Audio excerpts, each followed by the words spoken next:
ကျွန်တော်တို့ငယ်ငယ်တုန်းက James Bond လို့သိကြတဲ့007ကလုံးဝ legendary တယောက်ဖြစ်ပါတယ်။သူရဲ့ spy ရုပ်ရှင်တွေမှာဆိုလို့ရှိရင်ပြိုင်ကားတွေအစစ်မြစ်နည်းပညာတွေနဲ့တော်တော်ကိုစိတ်ဝင်စားဖို့ကောင်းပြီးတော့မှသူ့ရဲ့စုံထောက်ဇက်လန်တွေကိုကြည့်ရင်ကျွန်တော်တို့ကြီးလာခဲ့တာဖြစ်ပါတယ်။သူတို့ရဲ့ spy တွေရဲ့အလုပ်ကအရန်ကိုအန္တရာယ်များပြီးတော့မှမြင်တဲ့စိတ်လှုပ်ရှားစရာတွေနဲ့ပြည့်နေတာမျိုးပါ။ James Bond က British spy တယောက်ဖြစ်ပြီးတော့မှသူက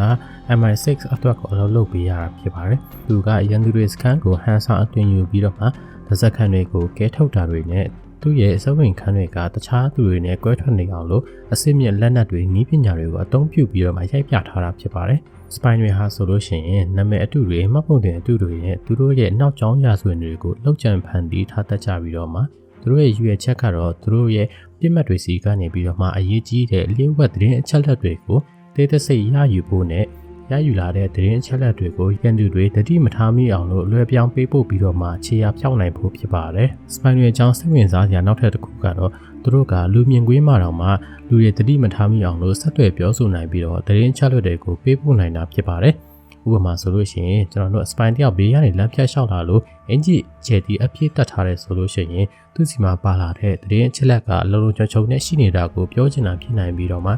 ငုံပြီးတော့ဖက်နဲ့ကြိုးကြည့်လိုက်တာကတော့နောက်မှာနှာရောက်ခံလိုက်လာတဲ့လူရှိတယ်ဆိုတာကိုပြောချင်တာလည်းဖြစ်ကောင်းဖြစ်နိုင်ပါတယ်။ဒါမှမဟုတ်လို့ရှိရင်စောင်းလာတဲ့အုတ်ထုပ်ကိုချွတ်ပြလိုက်တာကလည်းသူ့အဖမ်းခံရပြီးတော့နောက်ထပ်လူတွေကိုမြားခွန်နေတယ်ဆိုတာကိုပြောချင်တာလည်းဖြစ်ကောင်းဖြစ်နိုင်ပါတယ်။ဒီကြားတာတစ်ခုကတော့သူတို့အချင်းချင်းကလွဲပြီးတော့မှကျန်တဲ့ကျွန်တော်တို့လိုတာမန်လူတွေရိပ်မိဖို့ဆိုတာမဖြစ်နိုင်ပါဘူး။ဒီနေ့ Cyber Friday စီစဉ်မှာတော့ကျွန်တော်တို့အချက်ပြောလာတဲ့နည်းပညာလောကတွေတဲကဖြစ်ရမှန် spy အကြောင်းကိုပြောကြမှာဖြစ်ပါတယ်။ဒီနေ့ခေတ်မှာတော့ spy တွေက James Bond တို့လိုပြိုင်ကားတွေအမိုက်စားလက်နက်ကိရိယာတွေမလိုတော့ပါဘူး။နည်းပညာတွေတိုးတက်လာတာနဲ့အတူတူ smartphone တွေကွန်ပျူတာနဲ့ internet ရှိုံနဲ့ spy တယောက်ဖြစ်နိုင်ပါတယ်။နည်းပညာခေတ်မှာတော့ဒုထက်ငါအသာရဖို့ရေးအစိုးရအဖွဲ့အစည်းတွေကပါ spy တွေကိုထိထိရောက်ရောက်အသုံးပြုလာကြပါတယ်။သူတို့ကတခြားနိုင်ငံအစိုးရတွေကို hack ပြီးတော့နည်းပညာတွေပြည့်ဝတဲ့သတင်းအချက်အလက်တွေကိုခိုးယူတာတွေအပါအဝင် AI တွေ CCTV ကင်မရာတွေနဲ့ online ပေါ်ကလူတွေရဲ့နေ့စဉ်ဘဝတွေစောင့်ကြည့်မှတ်တမ်းတင်ဖို့အတွက်ပါအသုံးပြုလာကြပါတယ်။တကယ်ကြောက်စရာအပိုင်းကတော့ကိုကစောင့်ကြည့်ခံနေရတယ်ဆိုတာကိုသိချင်မှလည်းသိပါလိမ့်မယ်။ဒါမှမဟုတ်လို့ရှိရင်ကိုစောင့်ကြည့်နေတဲ့သူကကိုယ့်ရဲ့အရေးကြီးဆုံးတငယ်ချင်းဒါမှမဟုတ်လို့ရှိရင်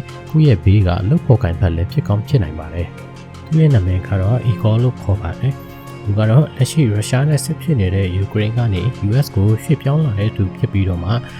နယူးယောက်ကစောင့်ကြည့်ရေးသမားတစ်ယောက်ဖြစ်ပါတယ်။သူရဲ့အလုပ်ကတော့လူတွေကိုနှာရောက်ခံစောင့်ကြည့်ပေးရတာဖြစ်ပြီးတော့မှညတော့အဖြစ်ကတော့ကားထဲမှာထိုင်ပြီးတော့လမ်းသွားလမ်းလာတွေကိုကြည့်ရှုမှတ်တမ်းတင်တာနဲ့အချိန်ကုန်လေးရှိပါတယ်။ဒါပေမဲ့သူ့ကို Israel ထောက်လှမ်းရေးကုမ္ပဏီတစ်ခုဖြစ်တဲ့ Black Cube ကနေပြီးတော့မှ spy တယောက်အနေနဲ့ငှားရမ်းလိုက်တဲ့အချိန်မှာတော့အားလုံးဟာတစ်စစ်ချိုးပြောင်းလဲသွားခဲ့ပါတယ်။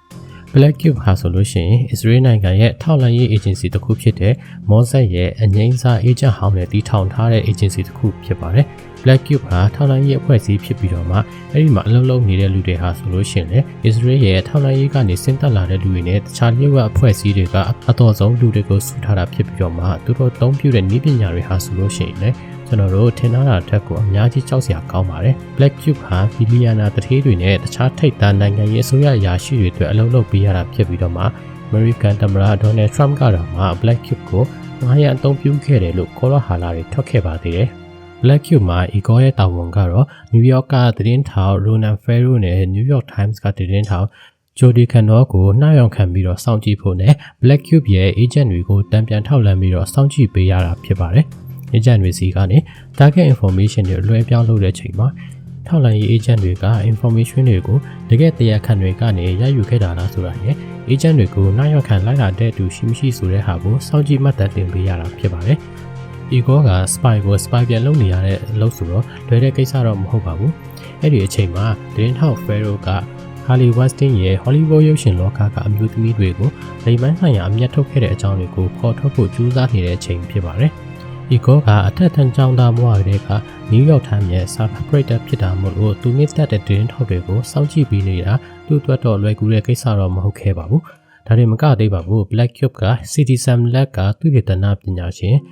John Scott Rayton လို့ခေါ်တဲ့ GSR ကိုပါပြစ်ပတ်ထားပြီးတော့မှ cyber ချင်းချောက်မှုတွေနဲ့ spyware တွေကိုအသုံးပြုပြီးတော့ထောက်လှမ်းခဲ့ပါသေးတယ်။ Citizen Lab ဆိုတာကတော့ကနေဒါနိုင်ငံတိုရန်တိုတက္ကသိုလ်ကနေပြီးတော့မှစိုက်ဘာလုံခြုံရေးနဲ့ digital အခွင့်အရေး internet လွတ်လပ်ခွင့်တွေအတွက်အလုပ်လုပ်နေတဲ့အဖွဲ့အစည်းဖြစ်ပါတယ်။သူတို့က hacking campaign တွေနဲ့အစိုးရရဲ့စောင့်ကြည့်တာတွေ spyware တွေကိုစုံစမ်းစစ်ဆေးပြီးတော့မှဖော်ထုတ်နေတဲ့အဖွဲ့အစည်းဖြစ်ပါတယ်။ New York Times ကသတင်းထောက် Ferro လိုမျိုး Black Cube ဟာ GSRC ကနေပြီးတော့မှ Citizen Lab နဲ့ပတ်သက်တဲ့သတင်းအချက်အလက်တွေရဖို့အတွက်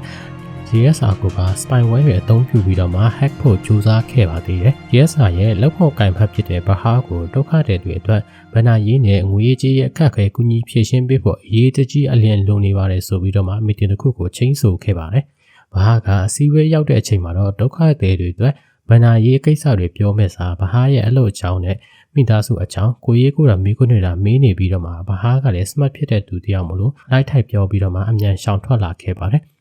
Baha ကအဲ့ဒီအစည်းအဝေးကနေထွက်လာပြီးတာနဲ့ GSR ကိုဖုန်းဆက်ပြီးတော့သူတို့ဟာတခြားအဖွဲ့အစည်းတစ်ခုရဲ့စောင့်ကြည့်တာခံရနေပြီလို့အကျိုးအကြောင်းပြောပြခဲ့ပါတယ်။အဲ့ဒီနောက်မှာတော့ Citizen Lab ကBaha နဲ့တွေ့ခဲ့တဲ့သူကဘယ်သူလဲဘာလို့လုပ်တာလဲဆိုတဲ့ဟာကိုသူပေးခဲ့တဲ့လိပ်စာကပ်မှာရှိတဲ့လိပ်စာတိုင်းစုံစမ်းကြည့်လိုက်တဲ့အခါမှာတော့စပိန်နိုင်ငံက apartment တစ်ခုရဲ့လိပ်စာသာဖြစ်နေခဲ့ပြီးတော့အဲ့ဒီအစည်းအဝေးကိုချိန်ဆခဲ့တဲ့သူရဲ့နာမည်ကလည်း Michael ဆိုတဲ့ဟာကိုသိသွားပါတယ်။ Michael အကြောင်းကိုထပ်ပြီးတော့စုံစမ်းကြည့်တဲ့အခါမှာတော့သူကအာဖရိကမှာစုနေကိုအသုံးပြုပြီးတော့မှဝေဟင်ကနေဓာတ်ပုံရတာကိုစိတ်ဝင်စားတဲ့လူတစ်ယောက်လို့သာသိရပါတယ်။တကယ်တော့ Black Cube နဲ့ဘာမှထူထူပတ်သက်နေတာမတွေ့ခဲ့ရပါဘူး။အဲ့ဒီလိုနဲ့ပဲ GSR ကလည်း Michael ကဘယ်သူပဲဝါဖြစ်တယ်ဆိုတာကိုသိကျင်တာကြောင့် New York ကစားတော့ဆိုင်တဲ့ဆိုင်မှာသူနဲ့တွေ့ဖို့ကိုချိန်ဆခဲ့ပါတယ်။ GSR ကလည်း Michael နဲ့တွားတွေ့မဲ့နေ့မှာအဖြစ်အပျက်တွေအားလုံးကိုမှတ်တမ်းတင်ထားချင်တာကြောင့်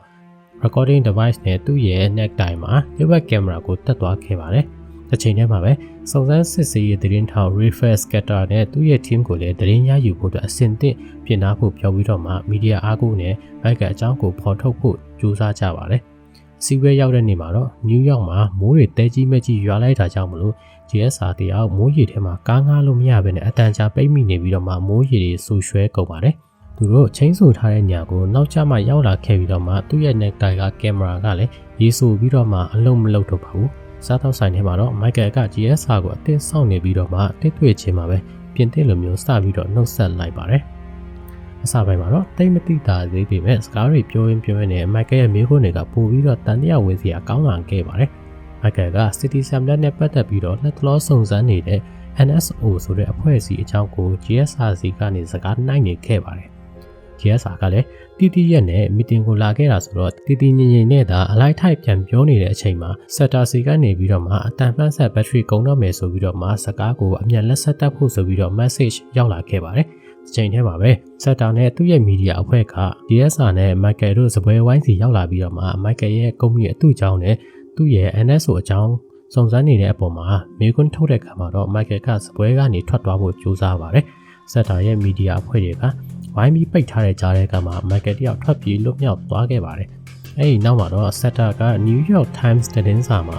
Michael နဲ့သူအလုပ်လုပ်ပေးနေတဲ့ Black Cube ကုမ္ပဏီအပါအဝင်သူတို့ရဲ့ NSO spyware အကြောင်းတွေကိုပါဖော်ထုတ်ခံလိုက်ရပါတယ်။ဒါပေမဲ့ဇလန်ကအဲ့ဒီမှာပြီးမသွားသေးပါဘူး။ Black Cube ကငားရမ်းထားတဲ့ပုဂ္ဂလိကစုံစမ်းထောက်လှမ်းရေးတယောက်ဖြစ်တဲ့ Igor ကလည်း Black Cube ရဲ့လုပ်ရက်တွေအတွက် NSO ကနေပြီးတော့မှရှင်းနေတွေကိုspyware ကိုအသုံးပြုပြီးတော့မှ hack ဖို့ကြိုးစားနေတာတွေအပါအဝင်ရင်းကြီးတဲ့တိအထောက်ထားတွေကိုပါ Ronald Ferro ကိုပေးပို့ခဲ့ပါတယ်။အဲဒီနောက်မှာတော့ Ferro ဟာ Israel ရဲ့ TV အစီအစဉ်တစ်ခုမှာ Black Cube ရဲ့ထောက်လှမ်းရေးအတွက်အလုံးလုပ်ပေးနေတဲ့ Michael အကြောင်းကိုပြောပြဖို့ဖိတ်ကြားခံရပြီးတဲ့အချိန်မှာတော့သတင်းကအတော်လေးကိုလူသိများသွားခဲ့ပါတယ်။အဲဒီနောက်မှာတော့မကြာခင်မှာပဲ Michael ဟာ Israel ရဲ့ထောက်လှမ်းရေးအရာရှိဟောင်းတစ်ယောက်ဖြစ်တယ်ဆိုတာကိုဖော်ထုတ်ခြင်းခံလိုက်ရပါတော့တယ်။နောက်တစ်နေ့မှာတော့ Igor နဲ့ Black Cube ကသူရဲ့လုပ်ဖော်ကိုင်ဖက်တယောက်ဖြစ်တဲ့ Kekin တို့ဆုံးဖြတ်ကြပါတယ်။ Kekin ပြောတာကဒါမဲ့ပုတ်ထူနေကြရဲ့ Black Cube က meeting ရှိတယ်လို့ပြောလိုက်တော့ Igor တယောက်ကအံ့အားသင့်သွားခဲ့ပါတယ်။သူတို့ရဲ့ operation က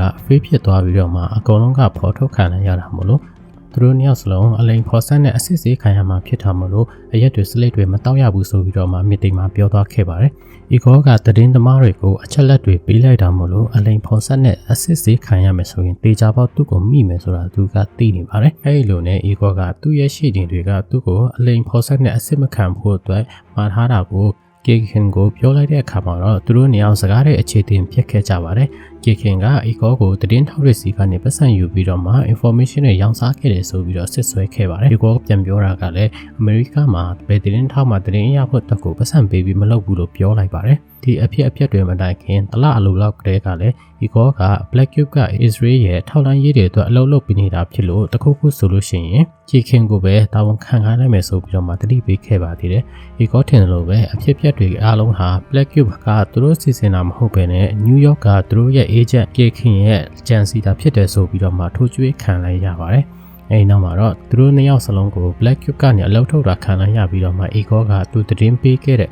Pharaoh နဲ့ GSR ကိုတွေးဆုံမှုဆက်သွယ်ခဲ့ပါတယ်။ Pharaoh ကသူထပ်ပြီးတော့မှ1060ဖန်ခံရမှာစိုးတာမို့လို့ညှင်းပယ်လိုက်ပါတယ်။ GSR ကတော့ Igor နဲ့လူချင်းတွေးဖို့ကိုတဘောတူခဲ့ပြီးတဲ့နောက်မှာတော့သူတို့နေရာနယူးယောက်ကစားတောက်ဆိုင်တစ်ဆိုင်မှာတွေ့ခဲ့ကြပါတယ်။ GSR ပြောတာကကျုပ်ခမည်းကိုမှတ်မိတာပေါ့ကျုပ်တို့ Michael နဲ့တွေ့တဲ့နေ့ကအပေါက်ဆောင်တဲ့စကားပြောနေတဲ့အချိန်မှာအုတ်ထုတ်မီခိုးရောင်စောင်းထားတာခမည်းမလို့လားလို့မေးလိုက်ပါတယ်။ Igor ကဟုတ်ပါတယ်လို့ပြောပြီးတော့သူတို့ညအတွေ့အကြုံတွေကိုမျှဝေရင်းနဲ့ Igor ကိုအမှန်တရားအတွက်ရက်တည်ပေးတာကိုကျေးဇူးတင်ကြောင်း GSR ကပြောခဲ့ပါတယ်။အဲ့ဒီအဖြစ်တွေပြီးတဲ့နောက်မှာတော့ GSR က NSO Group ရဲ့ Pegasus spyware ကိုအသုံးပြုပြီးတော့မှသတင်းထောက်တွေကိုပြစ်မှတ်ထားတိုက်ခိုက်ခဲ့တဲ့အကြောင်းကိုဆက်ပြီးတော့မှစုံစမ်းထောက်လှမ်းခဲ့ပါတယ်။နောက်တစ်ပတ်တွေကြာလို့ရှိရင်တော့ကျွန်တော်တို့ NSO ရဲ့အကြောင်းတွေကိုအသေးစိတ်ဆက်ပြီးတော့မှပြောပါမယ်။အားလုံးကိုကျေးဇူးတင်ပါတယ်။